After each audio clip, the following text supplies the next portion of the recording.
बिस्मिल्लाहिर्रहमानिर्रहीम, अस्सलाम वालेकुम नाज़रीन, आप देख रहे हैं द लास्ट आवर। मैं हूं यासिर रशीद और मेरे साथ हैं सीनियर सहाफ़ी राना मोहम्मद अजीम साहब। नाज़रीन, आज बात करेंगे, आगाज़ करेंगे कराची से। कराची की सियासत से जो आने वाले दिनों में मरकज़ बनने वाला है, वहाँ पर काफ़ी हलचल देखने में आ रही है। बहुत सी जमातें एक ही इशू को लेकर बरसरे पैकार भी हैं। वो अचंभे की बात यह है कि वो जमातें एक दूसरे के मुखालिफ भी हैं। मरदमशुमारी एक इशू है जिस पर सबसे पहले MQM ने काबीना में इख्तलाफी नोट जमा करवाया जब रिपोर्ट मंजूर हो रही थी मरदमशुमारी की। उसको लेकर हिमायत की पाकिस्तान पीपल्स पार्टी ने भी, और पाकिस्तान पीपल्स पार्टी ने MQM को मशवरा दिया है कि अवाम में जाने की बजाय आप हुकूमत से अलहदगी इख्तियार करें। जबकि PSP यह मौक़िफ़ रखती है कि MQM का ये जो मौक़िफ़ है ये दोगलापन है। अब ये दोगलापन किस तरीके से है, जमात इस्लामी भी इसी मौक़िफ़ की हिमायत करती है। तो सियासी मंजरनामे पर बात करने के लिए और आने वाले दिनों में हिकमत अमली किस तरीके से तब्दील हो सकती है, PSP के सरबराह मुस्तफ़ा कमाल साहब ने हमें ज्वाइन किया। मुस्तफ़ा भाई, बहुत शुक्रिया आपके वक्त का। मुस्तफ़ा साहब, अगर देखा जाए मरदमशुमारी पर हर एक के तहफ़्फ़ुज़ात हैं और वो एक जैसे ही हैं। उसमें PTI भी शामिल है, वो ये समझती है कि मरदमशुमारी ठीक से नहीं हुई। आपको क्यों लगता है कि MQM जिन्होंने पहले से दरखास्त दायर कर रखी थी, उनकी रिपोर्ट पर तहफ़्फ़ुज़ात का जो इजहार है वो मकरूह और दोगलापन है? इसलिए कि बिल्कुल स्ट्रेट फॉरवर्ड आपको कहूँ मैं, बिल्कुल विदाउट मिंसिंग माय वर्ड, इसलिए कि इस मौजूदा जो वफाकी हुकूमत है वो इतनी कमज़ोर है और इनके पास 7 सीटें हैं कि ये इनके पास अगर 2 भी सीट होती तो वफाकी हुकूमत इनकी मर्जी के बगैर हिल नहीं सकती थी। ये वाली वफाकी हुकूमत, वो वफाकी हुकूमत इनकी 7 सीटों से हिल सकती है। ये तो हमने भी 30 सालों तक ये सियासत हम कर रहे हैं। ये जो इख्तलाफी नोट लिखना है ये तो एक तरह की नीम रजामंदी होती है कि भाई हम कैबिनेट में बैठे हैं, हमने अवाम को बेवकूफ़ बनाने के लिए इख्तलाफी नोट लिख दिया है, आप अपना काम कर लो जो अपना काम करना है। देखिए, अगर ये किसी वजारत का मसला होता, किसी मिनिस्ट्री का मसला होता तो हमें कोई गर्ज नहीं थी सारी चीज़ों में, ये मकरू अपने काम करते रहते हैं। लेकिन ये पाकिस्तान के मुस्तकबिल का मसला है, पाकिस्तान के मुस्तकबिल का, और कराची के को एक तरह से हमेशा हमेशा के लिए गिरवी रखने का ये जो है वो अमल, घिनौना अमल किया गया है। आपने कराची वालों के पीठ पर छुरा घोंप दिया। कैसे मैं कह रहा हूं ये वाली बात, इस तरह से कि अगर आपने इसको एंडोर्स कर दिया, अगर आप इसको सिर्फ इसको आप इसको एक मुतरजा रहने देते, इसको आप ये एक डिस्प्यूटेड रहने देते, तो अगली दफा ये उम्मीद थी कि इस डिस्प्यूट के ऊपर कुछ चीजें ठीक हो जाती। आपने इसको एंडोर्स करके अब ये कर दिया कि भाई कराची की ऑफिशियल पॉपुलेशन 101 करोड़ 60 लाख ही है। अब अगर अगली दफा सही पॉपुलेशन हुई भी तो 20 लाख बढ़ा देंगे। तो इसका मतलब है कि अब तक जितने भी सेंसस होंगे वो सेंसस इस वाली रिपोर्ट के हिसाब से वो सेंसस होंगे। इसको अप्रूव करना बिल्कुल सरासर मेरी नस्लों के साथ ज्यादती, अगली नस्लों के साथ ज्यादती, इसलिए हम ये बात कर रहे हैं। अच्छा मुस्तफा कमाल भाई, अगर यही मरदमशुमारी है, यही मरदमशुमारी रहती है और इसी पे बल्दियाती इंतखाबात होते हैं, तो क्या आप हिस्सा लेंगे? देखिए, मरदमशुमारी का बल्दियाती इंतखाबात से ताल्लुक सिर्फ इतना होता है कि उसके जरिए हल्काबंदी कर दी जाए।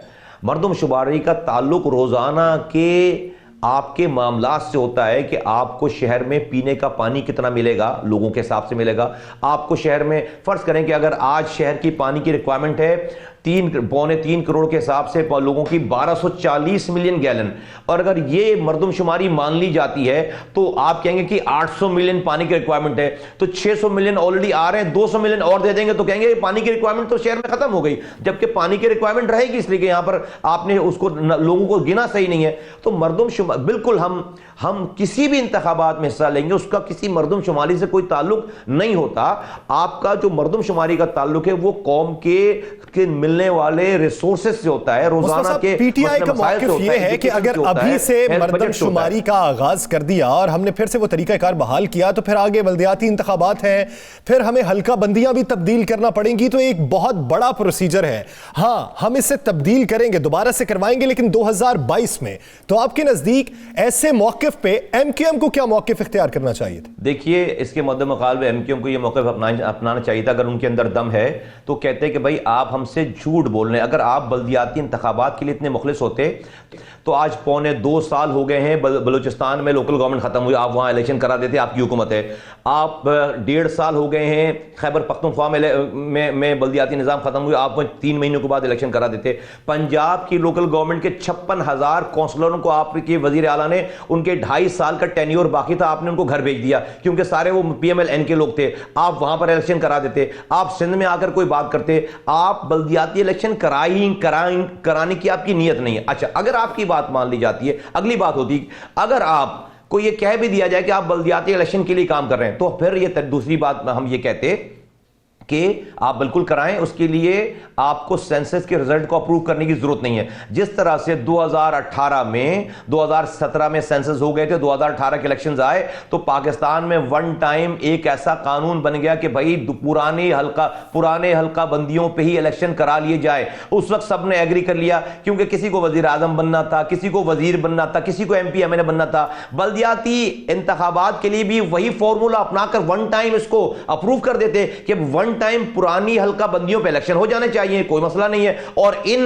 इन सेंसस को, इस मर्दमशुमारी को हम इसके ऊपर 5% ऑडिट कराएंगे, इसको जांच पड़ताल करेंगे और जब ये एक दफा सही हो जाएगी उसके बाद हम इसे फाइनल करेंगे। ये करना चाहिए था। अभी ये बहाना इसलिए कर रहे हैं कि ये बल्दियाती इंतखाबात का बहाना कि लोगों को जी बड़े इनको हुकूक देने, इनको हुकूक नीचे कोई नहीं देने और ना बल्दियाती इंतखाबात होने। ये सिर्फ और सिर्फ मैं कहता हूं तासुब की बात है, ज्यादती की बात है। PTI को लोगों ने वोट देकर देख लिया कि PTI को कराची से कोई गर्ज नहीं और MQM का ये वतीरा रहा है, हर दौर में इसने डील की है। इनके मेयर, इनकी पूरी पार्टी अपने मेयर के पास इख्तियारात ना होने का रोना रोते रहे। इनसे पूछें कि ये इख्तियारात पीपल्स पार्टी ने कब लिए तो आपको पता चलेगा 2013 में लिए। तो इनसे पूछो 2013 में आप कहां थे, आप क्या चांद पे गए हुए थे? तो पता चलेगा 2013 में इसी पीपल्स पार्टी की हुकूमत का ये सूबाई हुकूमतों में ये वजारतें लेकर बैठे हुए थे, इनका गवर्नर बैठा हुआ था, अपने हाथों से इन्होंने सारे इख्तियारात और वसाइल 2013 में दिए।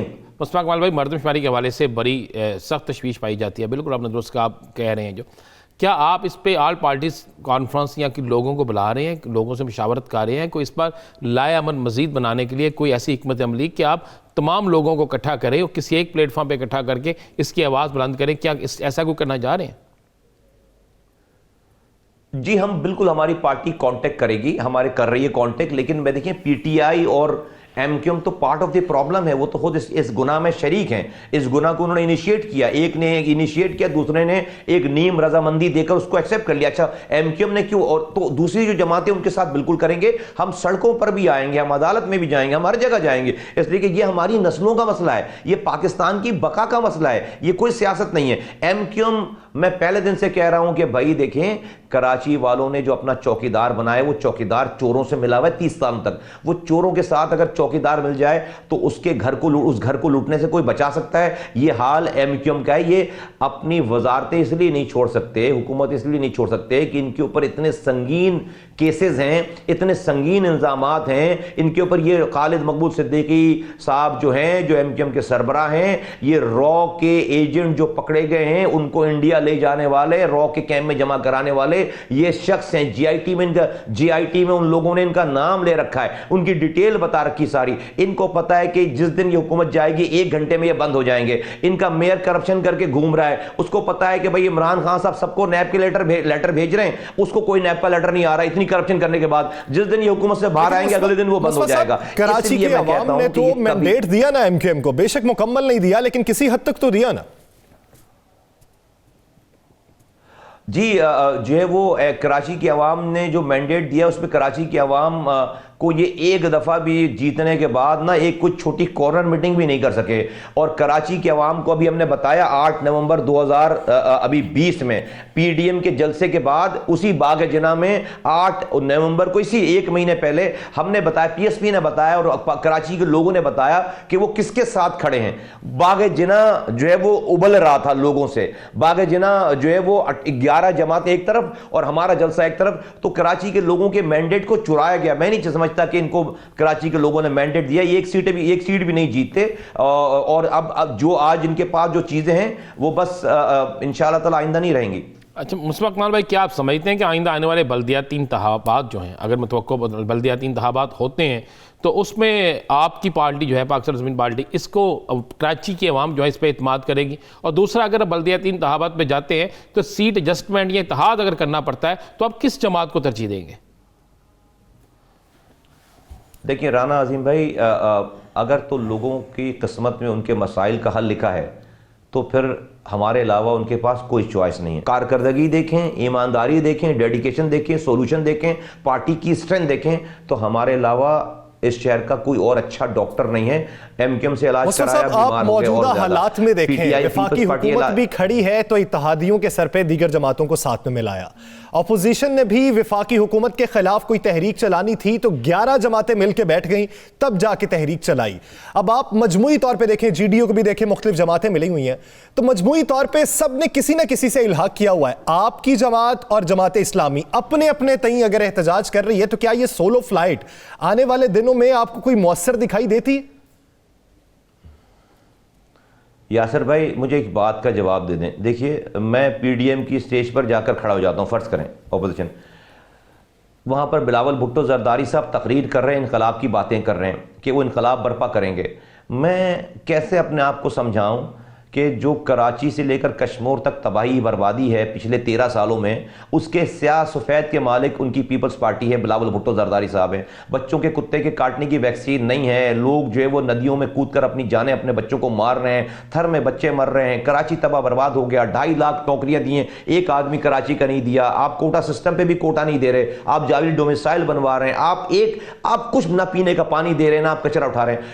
उस पीडीएम के प्लेटफॉर्म पर मुस्तफा कमाल जाकर बिलावल भुट्टो जरदारी साहब की तकरीरें सुने, क्या आप ये एक्सपेक्ट करते हैं? नहीं, मैं समझता हूं कि ये बड़ी ज्यादती की बात है। जो लोग पार्ट ऑफ द प्रॉब्लम है वो पार्ट ऑफ द सॉल्यूशन हो नहीं सकते। इसलिए मैं किससे जाकर इलाज करूं, किससे जाकर बात करूं? भाई, आप इससे भी एग्री करेंगे कि बदनसीबी ये है कि मौजूदा स्ट्रक्चर में सोलो फ्लाइट कभी कामयाबी नहीं रही? नहीं, देखिए, इलेक्शन तो ये पार्टियां भी जो आज पीडीएम के प्लेटफॉर्म में हैं वो भी इलेक्शन तो अपने मंशूर पे अलग अलग ही लड़ेंगे ना। पीडीएम का कोई इलेक्शन का इत्तेहाद तो नहीं हो गया। ये तो इन्होंने जो है वो, और आज भी आप देखें कि उनमें अंदर क्या इत्तेहाद रह गया। आपको पता, हर आदमी सेटिंग में लगा हुआ, जिसकी सेटिंग होती चली जाएगी वो इस गाड़ी से उतरता चला जाएगा। मैं नहीं कह रहा कि मैं किसी से बात नहीं करूंगा या नहीं करना चाहता या नहीं हो सकती। हमारे किसी से हमारी दुश्मनी नहीं है हमारी।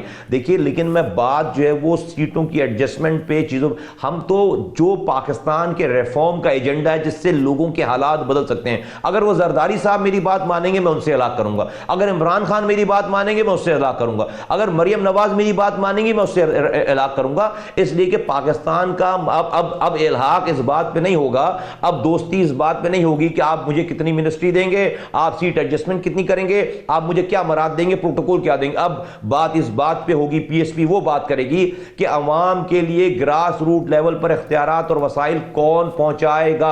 जो भी पहुंचाएगा उसके साथ अनकंडीशनल सपोर्ट करेंगे। हमारे आप 18 अमेंडमेंट के बाद नीचे जो है वो आप इख्तियारात वसाइल नीचे दे दो, आप PFC award, MSc NFC award के बाद आप पीएफसी अवार्ड दे दो, आप ये मर्दमशुमारी ठीक कर दो। जो भी ये काम करेगा मैं उसके साथ खड़ा हूं। अच्छा मुशफ़क़ कमाल भाई, पीडीएम के एजेंडे को आप क्या समझते हैं, दुरुस्त है या गलत है? दूसरा, ये जो आजकल इस्तीफे देने पे जोर मचा हुआ है, क्या आप समझते हैं कि पार्लिमानी निज़ाम जो है उसको मफलूज कर दिया जाए? आप इस हवाले से क्या कहेंगे? देखिए, पीडीएम ने ये जो पाकिस्तान की लॉ इन्फोर्समेंट एजेंसीज के सरबराहान पे जो बात कर रही है बिल्कुल गलत बात कर रही है। इसलिए मैं कह रहा हूँ ये सब वो लोग हैं जिन्होंने कहीं ना कहीं ज़्यादा बल्कि ऐसे मौके हैं जो इन्हीं पाकिस्तान के इस्टेब्लिशमेंट की पैदावार और उनके साथ जोड़ तोड़ करके आपने कई हुकूमतें बनाई हैं। तो आप पर यह जेब नहीं देता कि आज अगर आप नहीं हैं तो आप ये बात करें। नंबर 1, एक तो मैं इसकी मुखालफत। दूसरी बात ये कि इनका सारी तकरीर का मंबा यह है कि इस हुक्मरान को उतारो, इमरान खान को, और हमें हुक्मरानी दे दो। भाई, क्या उससे दूध की नहरें बह जाएंगी? आपके पास पहले हुक्मरानी थी तो आपने कौन से बड़े जो है वो आपने तीर मार लिए। आप कोई भी इनमें से रिफॉर्म की बात नहीं कर रहा, कोई भी डिवोल्यूशन ऑफ पावर की बात नहीं कर रहा। गजब खुदा का 1.5 लाख इलेक्टेड लोग घर भेज दिए गए लोकल गवर्नमेंट के, 56,000 नवाज शरीफ के काउंसलर घर भेज दिए गए। नवाज शरीफ साहब एक दफा उन्होंने नहीं कहा कि भाई इनको क्यों निकाला। अपने बारे में तो कहते हैं कि मुझे क्यों निकाला। नजदीक जमहूरी नहीं है। मुस्तफा भाई, एक लाइन में आप क्या समझते हैं कि वो कौन सी ऐसी बात है जो पीडीएम माने या एमकेएम माने तो आप उसके साथ इल्हाक कर लेंगे?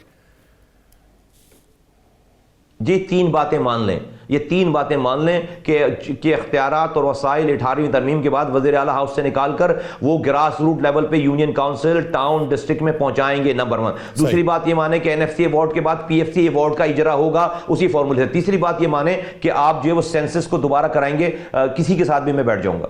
यानी ये 3 नुकात हैं, ये 3 नुकात कोई भी पार्टी मान ले तो आप उसके साथ बैठने को तैयार हैं। बहुत शुक्रिया मुस्तफा साहब इस हवाले से अपना वक्त देने के लिए। नाज़रीन, आगे बढ़ेंगे और बात करेंगे कि कराची की सियासत किस हद तक असरअंदाज हो सकती है आने वाले दिनों में, और दीगर इलाकों में जो इस वक्त डेवलपमेंट हो रही है सियासी तौर पर, माशी तौर पर, वो किस हद तक सूदमंद है। इसी पर बात होगी एक ब्रेक के बाद। Stay with us.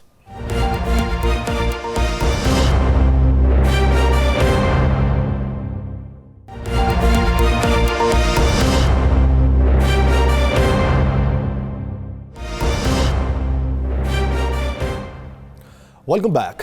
नाज़रीन, ब्रेक से पहले बात हो रही थी पीएसपी सरबराह मुस्तफ़ा कमाल साहब से, तो उनके तहफ़्फ़ुज़ात तो वफाकी हुकूमत से भी हैं, सिंध हुकूमत से भी हैं, एमकेएम से भी हैं, दीगर इत्तेहादी जमातों से भी हैं, पीडीएम के साथ भी इल्हाक नहीं किया। तो पीएसपी की सियासत, एमकेएम के तहफ़्फ़ुज़ात और अपोजिशन का इस वक्त लाहे अमल पर बात करने के लिए हमारे साथ पैनल में मौजूद हैं। हमें ज्वाइन किया है एडिटर फारम राना अजीम साहब, तो पहले से ही मौजूद थे। राव खालिद साहब हमें इस्लामाबाद से ज्वाइन कर चुके हैं। सुहेल इकबाल भट्टी साहब हमारे साथ मौजूद हैं। कराची से सईद खावर साहब हमारे साथ मौजूद हैं। आप सब लोगों का बेहद शुक्रिया।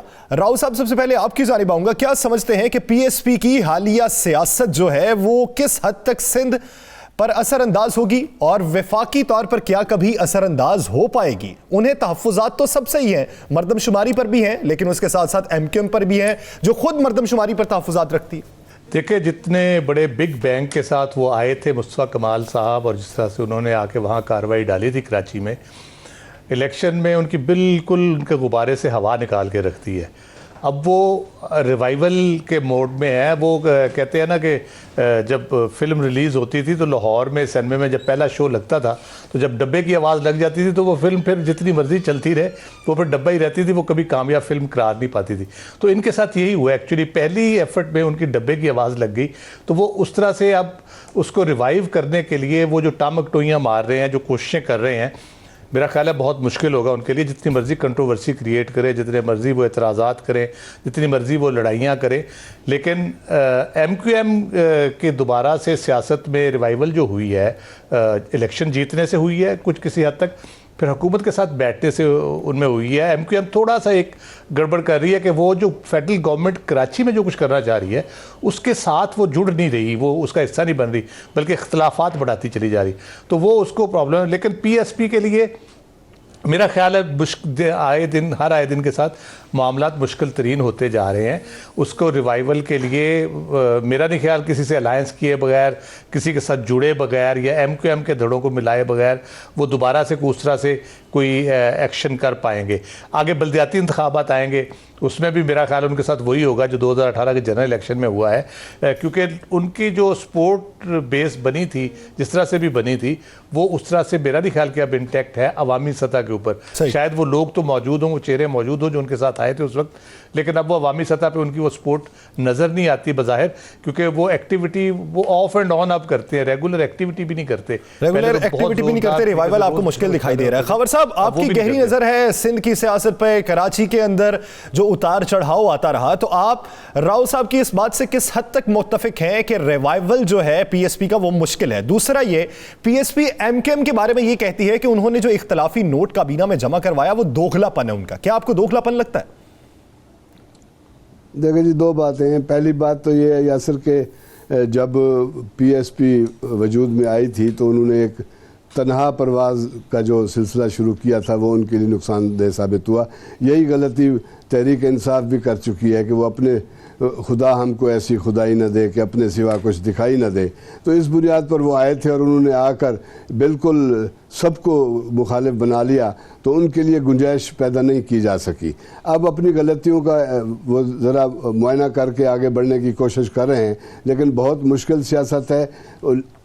दूसरी बात यह है कि पीएसपी ने क्या करना है, पीएसपी ने जो कुछ तोड़ना है, जो कुछ लेना है, एमक्यूएम से बचा कुचा लेना है, उनका अलग से कुछ नहीं है। बाकी सारी पार्टियां अपने अपने महाज पर डटी हुई हैं। इन्होंने जो पाना है वो जो MQM ने खोना है वो पाना है। तो अब PSP कोशिश कर रही है, मेरी मुस्तफ़ा कमाल भाई से मुलाकातें भी होती रहती हैं, वो अपनी गलतियों पर नज़रसानी कर रहे हैं और उनका ख्याल ये है कि पहले तो वज़ीर आज़म और वज़ीर आला भी कहते थे कि हम बनाएंगे, अब वो मेरे ख्याल में कराची की मेयरशिप तक आ गए हैं और उसके हवाले से बड़े पुर उम्मीद हैं और उनके ख्याल है कि यानी वज़ीर आज़म से वज़ीर आला और अब फिर कराची की मेयरशिप, चले उम्मीद करते हैं कि वो उसमें मुत्तहिद रहें और जो उनके एम हैं वो उसमें कामयाब रहें। राना साहब, जब गुफ्तगू हो रही थी मुस्तफ़ा कमाल साहब से, आपने भी आइडिया लगाया कि वो अब कुछ पहले वाला जोश व जज्बा नहीं है, अब तनकीद है तो कराची की हद तक है, वफाकी हुकूमत से जिस हद तक है वो आपको भी अंदाज़ा है कि कितना टक्कर ले सकते हैं। तो आप क्या समझते हैं कि जो पुराने लोग साथ थे वो भी रफ्ता रफ्ता छोड़ गए, मुस्तकबिल क्या देख रहे हैं? लेकिन ये एक बात बड़ी क्लियर है, जिस वक्त मुस्तफ़ा कमाल आए तो उस वक्त एक बहुत बड़ी टीम उनके साथ जुड़ गई थी, बहुत से नाम थे, हम कह रहे थे कि सारी MQM जो है वो PSP में चली जाएगी, लेकिन बहुत से अहम तरीन इनके लोग जो हैं वो इलेक्शन के फौरी बाद इनको छोड़ना शुरू हो गए और एक बड़ी तादाद मैं कह रहा हूँ जो इनके साथ आई थी वो वापस चले गई।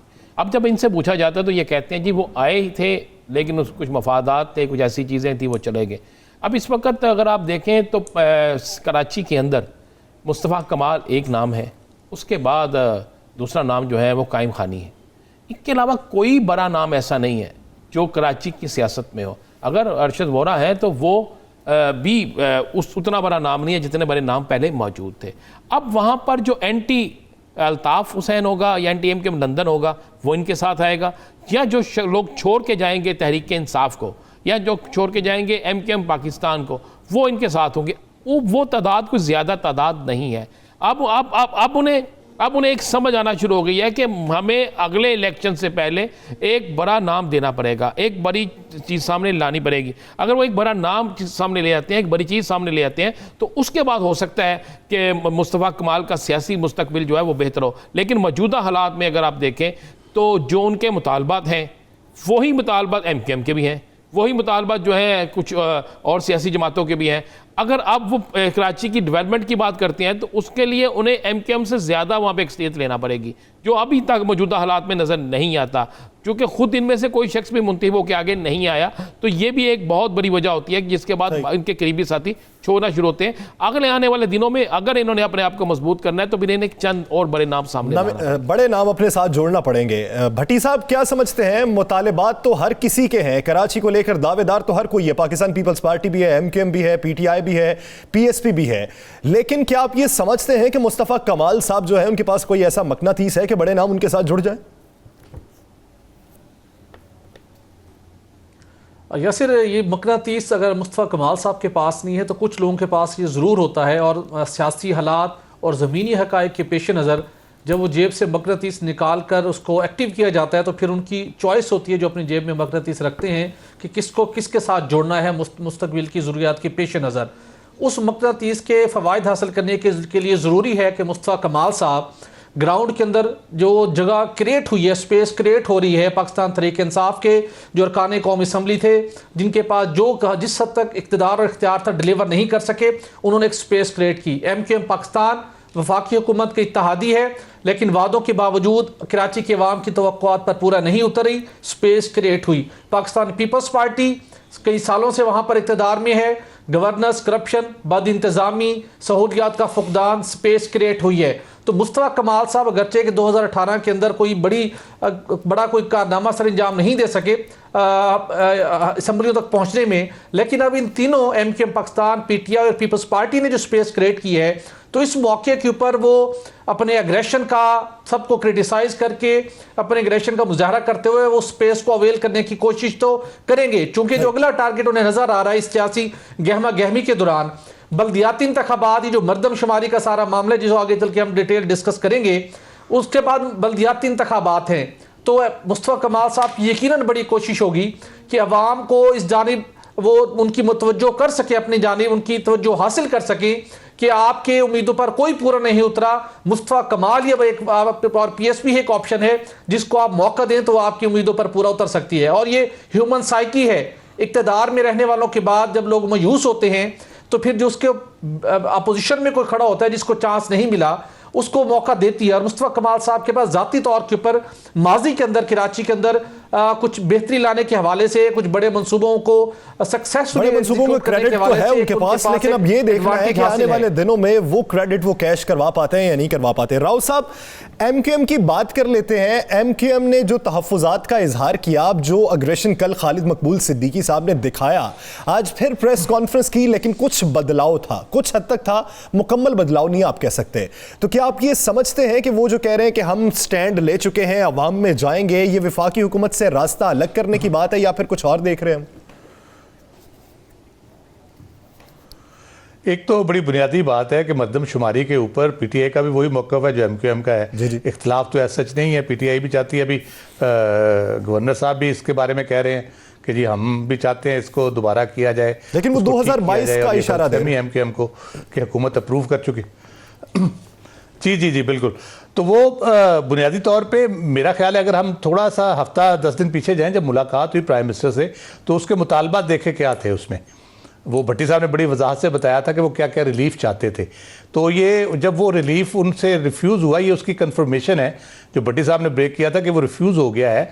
वो उन्होंने नहीं माना इनको कि जी हम आपको क्लीन चिट दे देंगे जो आपके लोग बाहर से वापस आएंगे। तो मेरा ख्याल है कि उसके रिएक्शन में ये अब प्रेशर बढ़ाने की कोशिश कर रहे हैं। एक सिचुएशन है, सेनेट इलेक्शन फिर आ रहे हैं, तो ये प्रेशर टैक्टिक्स हैं। मरदमशुमारी का इनका केस भी इन्होंने किया हुआ, उसके खिलाफ उसके मामला चल रहे हैं। अभी वो उस तरह से कोई इतना बड़ा इशू आज के दिन नहीं है मरदमशुमारी का कि उसके ऊपर इतना वावेला किया जाए कि एकदम से वो फट पड़े हैं और उसके ऊपर बिल्कुल कह लें कि एक्सट्रीम पोजीशन पे चले गए कि अब वो आर या पार मरियम नवाज साहिबा जैसे कहती हैं, उस तरह की सिचुएशन पैदा अचानक हो गई है। तो मेरा ख्याल है कि इसके पीछे और अवाबिल कार फरमा है। उनके जो प्राइम मिनिस्टर से एक नाकाम मीटिंग हुई है उन लोगों के रिलीफ के हवाले से जो बाहर से उन बुलाना चाह रहे हैं और उनको चाह रहे हैं कि क्लीन चिट मिल जाए, जैसे जनाब मुशर्रफ के दौर में इनको मिली थी, सब उनके गुनाह माफ़ कर दिए गए थे। तो वो सूरत हाल ज़्यादा मेरा ख्याल है प्रेशर क्रिएट करना चाह रहे हैं, ये वक्त की ज़रूरत नहीं है, ये उसका इंडिया है वो जो मुलाकात में उनको रिजेक्शन मिली है। तो खबर साहब, आप क्या समझते हैं कि क्या वाकई एमक्यूएम पाकिस्तान अवाम में जाएगी या फिर एक प्रेशर ग्रुप बना के अपने मुतालिबात पूरे करवाने की कोशिश की जाएगी जो वफाकी हुकूमत मानती हुई दिखाई नहीं दे रही? मेरे ख्याल में एमक्यूएम इस वक्त कराची की सियासत में जिस नहज पर पहुंच चुकी है वो कोई बड़ा ख़तरा मोल लेने की पोजीशन में नहीं है। ये सारी तैयारियां हो रही हैं आने वाले बल्दियाती इंतखाबात के लिए। उनको सब जमातों को एक टूल चाहिए था, मरदमशुमारी की शक्ल में उनके एक टूल हाथ आ गया है और उन्होंने इस पर अपनी कैंपेन चलानी है। मुस्तफ़ा सैयद भी एक पेज पर हैं, एमक्यूएम भी एक पेज पे है इस मामले पे, जमात इस्लामी भी इनके साथ खड़ी हुई है, मुहाजिर कौमी मूवमेंट भी इनके साथ, सारी जमातें मरदमशुमारी को मुस्तरद कर चुकी हैं और यही इशू चलना है आने वाले दिनों में जब बल्दियाती इंतखाबात होंगे और जब ये लोगों में जाएंगे तो कहेंगे कि देखें जी, जब हमारा शुमार ही पूरा नहीं करते, जब कराची की आबादी को सही तरह से गिन ही नहीं पाते तो उसको वसाइल क्या देंगे।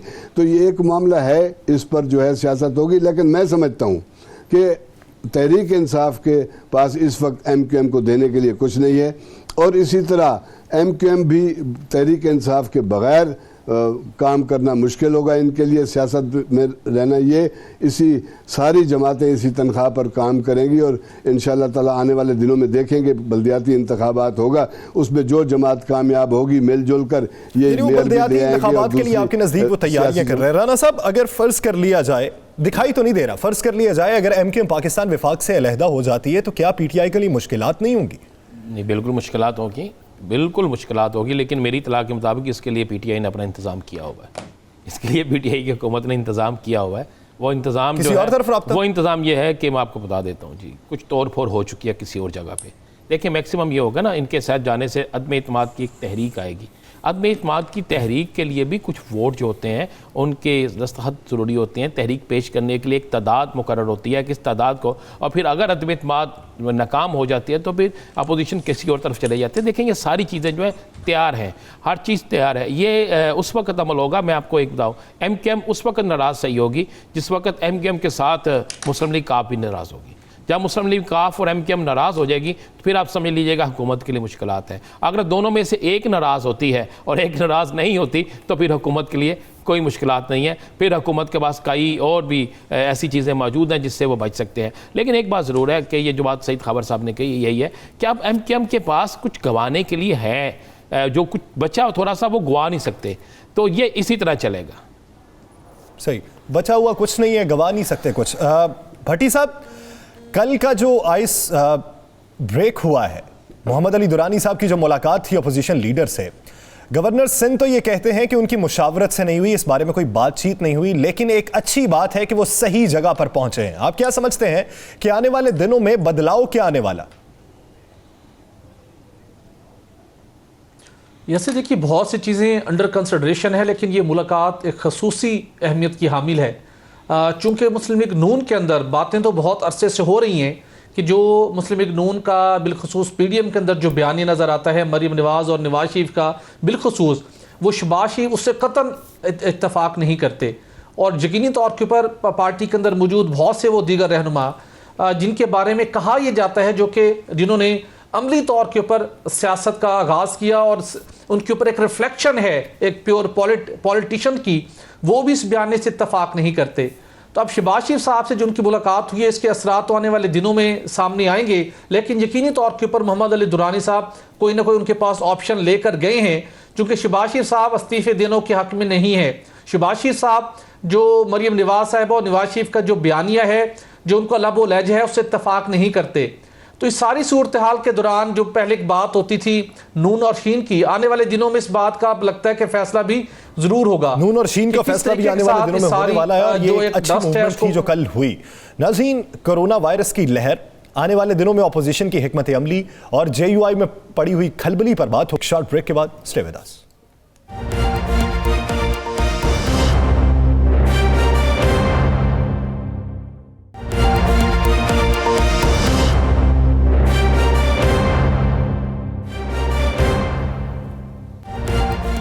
Welcome back. नाज़रीन, कोरोना की दूसरी लहर और अमवात में इजाफा होता जा रहा है। आज के जो ताज़ा इदाद-ओ-शुमार 80 से ज़ायद अमवात हुई और 2000 से ज़ायद केसेस रिपोर्ट हुए हैं। ऐसी सूरत हाल में जमहूरियत की दावेदार हर एक जमात है, लेकिन इंसानों की, अवाम की, मुआशरे की किसको फिक्र है, ये एक सवालिया निशान है। एक जानिब सिंध में भी 27 दिसंबर को बेनज़ीर भुट्टो की बरसी के मौके पर एक जलसे का एहतमाम किया जा रहा है। उधर आज गुजरांवाला में जमात इस्लामी जलसा कर रही है, लेकिन ज़िले इंतज़ामिया ने SOPs के तहत उन्हें जलसा करने की इजाज़त दे दी है। सूरत हाल आने वाले दिनों में किस हद तक खतरनाक हो सकती है? राना साहब, अगर देखा जाए कि सूरत हाल किस नहज पर है कि आने वाले दिनों में कोरोना केसेस बढ़ने का भी खदशा है और ऊपर से इतने बड़े इज्तमात हो रहे हैं, क्या वफाकी हुकूमत इस हवाले से सोच विचार कर रही है या फिर खुली छूट दे रखी? देखिए, सोच विचार तो हो रही है, इसमें कोई शक नहीं, लेकिन क्या करें? जिस सियासी जमात को आप रोकते हैं वो तसादम की तरफ आ जाती है, जिस आप मजहबी जमात को रोकते हैं वो तसादम की तरफ आ जाती है, जिसको आप रोकते हैं वो कहते हैं कि हमारी मकबूलियत से डर गए। असल मामले जो है ना, वफाकी हुकूमत वो किसी सूरत में भी तसादम नहीं चाहती, तसादम तो नहीं चाहती, लेकिन दूसरी तरफ वो इन्होंने खुली छुट्टी दे दी है, क्या वो आके बहुत बांटो, कि ये जलसे जुलूस जो है ये बहुत बांटने के लिए है ना। कोरोना के मरीज़ पहले से ज़्यादा शिद्दत में कोरोना है, ज़्यादा लोग जो हैं वो इससे अपनी ज़िंदगी की बाजी हार रहे हैं। और ये जो इस वक्त कोरोना जो आ रहा है, ये तो अलामात भी कई दफ़ा ज़ाहिर नहीं होती, लेकिन पता लगता है कि कोरोना है।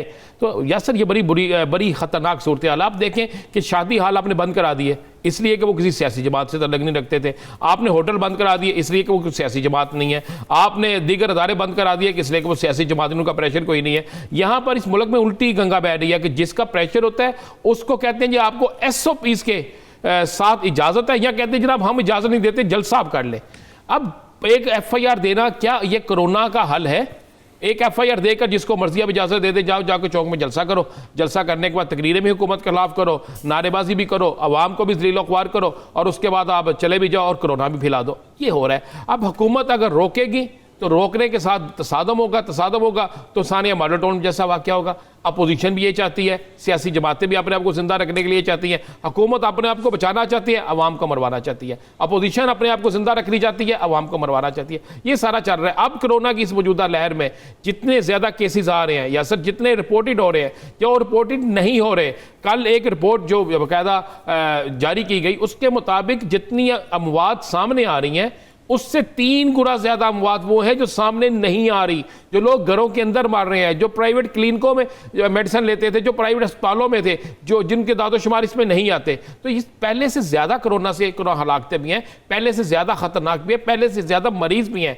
लेकिन पहले आप देखें कोरोना की सूरत हाल में जलसे बंद हो गए थे, जुलूस बंद हो गए थे, इज्तिमा बंद हो गए थे, शादियां बंद हो गई थी, होटल बंद हो गए थे। लेकिन इस मौजूदा सूरत हाल में आप देखें ये चीजें नहीं है, इज्तिमा जारी हैं, बाकी चीजें बंद हो चुकी हैं किसी हद तक। लेकिन इज्तिमा जो है वो जारी है और हुकूमत उन्हें रोकने में बेबस है। राव साहब, जैसा कि राना साहब इशारा कर रहे हैं कि मौजूदा जो लहर है उसमें कोई चीज़ भी बंद नहीं है, लेकिन जो गुज़श्ता लहर थी वो इससे कमज़ोर थी, उसमें सब कुछ बंद था।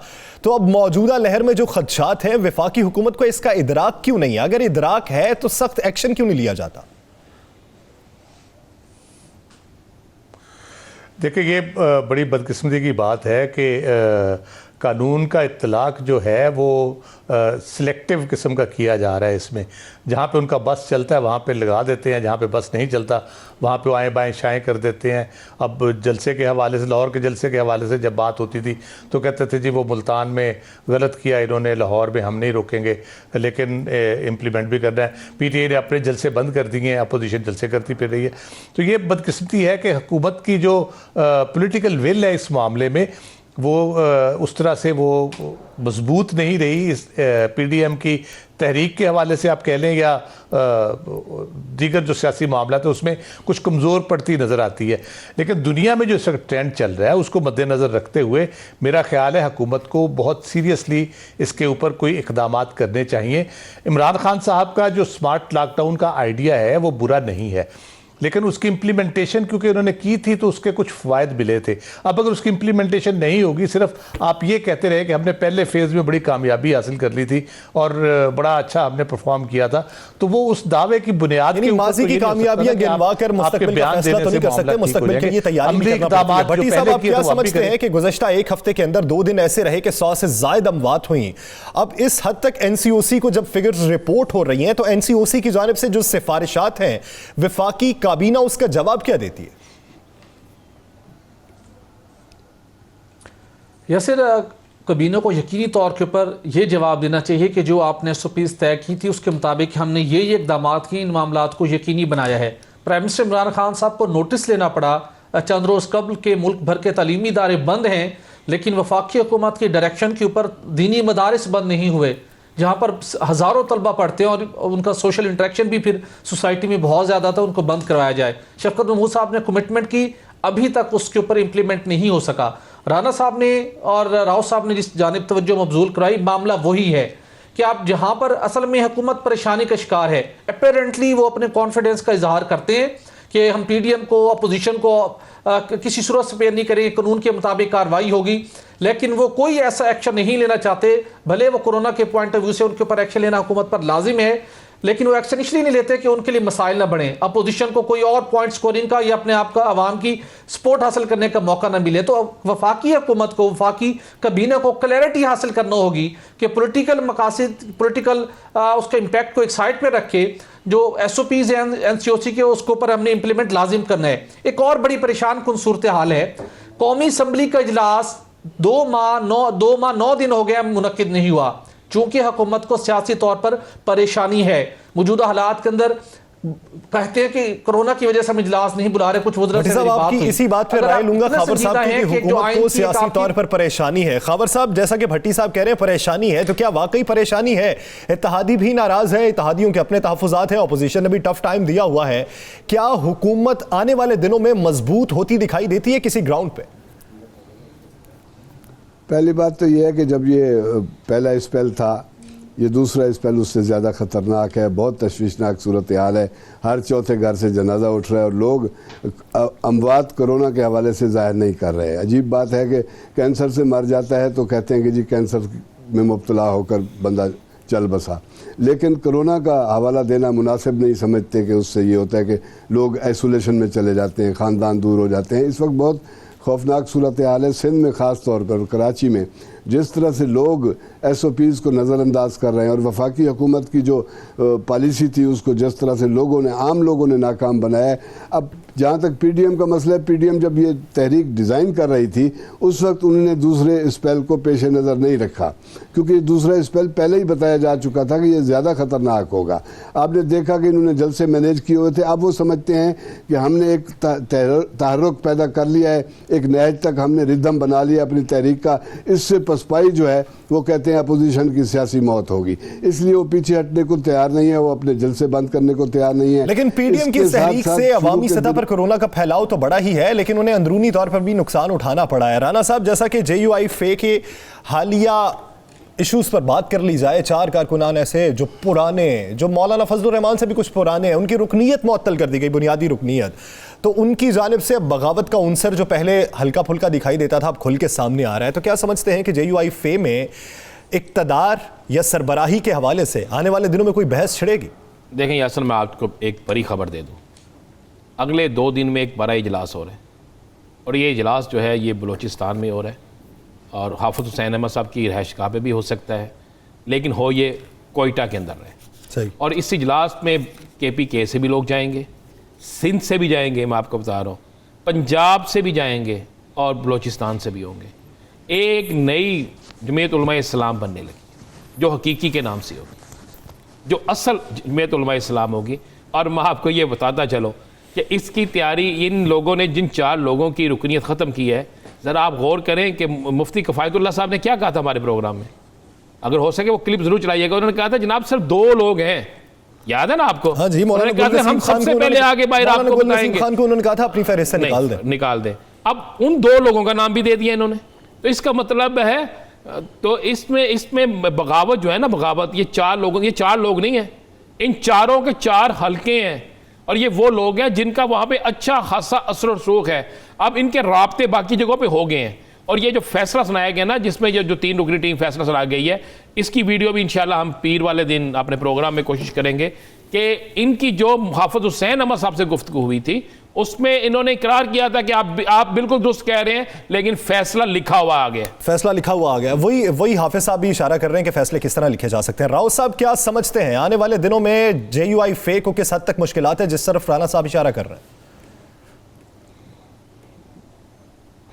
देखिए, मेरा तो ख्याल है मुश्किलात बढ़ेंगी, क्योंकि JUI के एक तारीखी तौर पे आप देखें कि ये 20 साल से आलमोस्ट, जब से मुशर्रफ की हुकूमत थी उस वक्त से ये इक़्तिदार में थे और इनके इख्तिलाफ़ात नए नहीं हैं। मौलाना शिरानी और मौलाना फजलुर रहमान के, हाफिज़ हुसैन अहमद के, मुझे याद है रहमतुल्लाह काकड़ जब इनके वज़ीर थे पीपल्स पार्टी के दौर में, हाउसिंग के मिनिस्टर थे, तो फजलुर रहमान साहब से कोई काम पड़ा तो हम लोग मिलने गए उनसे, किसी का कोई मसला था घर का, तो उन्होंने कहा वो तो मेरी भी नहीं सुनता, वो तो शिरानी साहब से बात करनी पड़ेगी। तो वो इनके अंदर जो तकसीम या इख्तिलाफ़ात वो उसी तरह से ये मौजूद थे, लेकिन क्योंकि हुकूमत में थे दोनों तरफ वाले, इसलिए वो एक दूसरे के साथ चिमटे रहे किसी तरीके से कि ये मामला चलते रहे।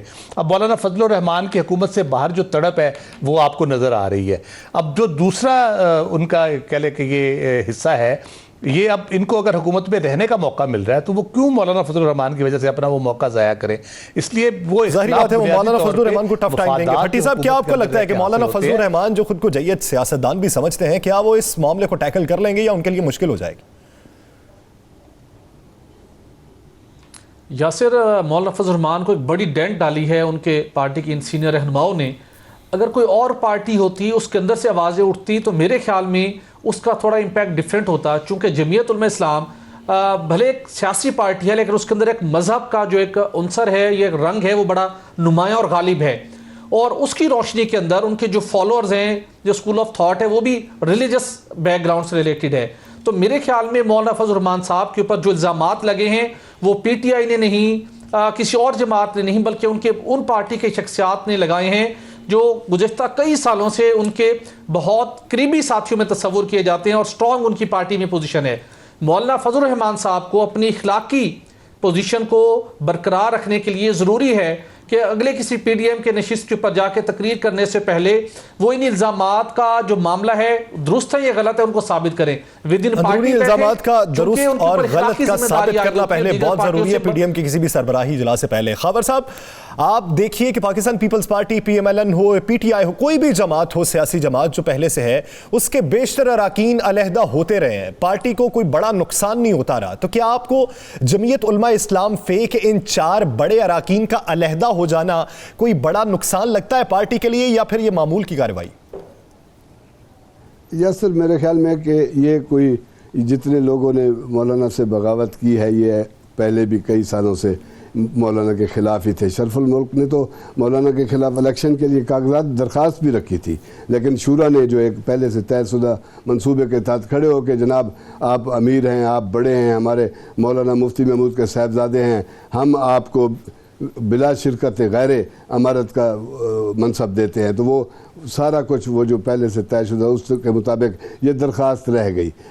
जो हाफिज़ हुसैन अहमद हैं, हाफिज़ हुसैन अहमद पर ज़बान बंदी रही है, ये पिछले 10 साल 7-8 साल से ये पाबंदे सलासल रहे हैं सियासी तौर पे कि पार्टी ने इनको घर तक महदूद कर दिया था और ज़्यादा बात नहीं कर सकते। अभी उनका इन हुए थे, लेकिन अब ये जो इनकी रिफ्ट पड़ी है ये है इस बयानिए पर, क्योंकि बिलावल ने नवाज शरीफ के बयानिए को पीडीएम का बयाना बनाने से रोकने की कोशिश की, लेकिन मौलाना फजलुर रहमान ने यानी इस वक्त ये अंदर से जो आवाजें उठ रही हैं मौलाना को कुछ ना कुछ मुश्किलात डाल सकती है। बलूचिस्तान का एक बड़ा हिस्सा जो जीवाईफे में शामिल है वो भी अलहदा हो सकता है। जमीयत उलमा इस्लाम का मौक़िफ़ क्या होता है? पीडीएम की तहरीक किस हद तक मजबूत होती है? पाकिस्तान मुस्लिम लीग नून मुत्तहिद रह पाती है या फिर मुंतशिर होती है? कल होने वाली मुलाकात के बाद ये तो मुस्तकबिल ही में पता चल के वाज़े तौर पर बात सामने आएगी। बहुत शुक्रिया राव खालिद साहब, सुहेल इकबाल भट्टी साहब, सईद खावर साहब और राना अजीम साहब इस हवाले से अपना वक्त देने के लिए।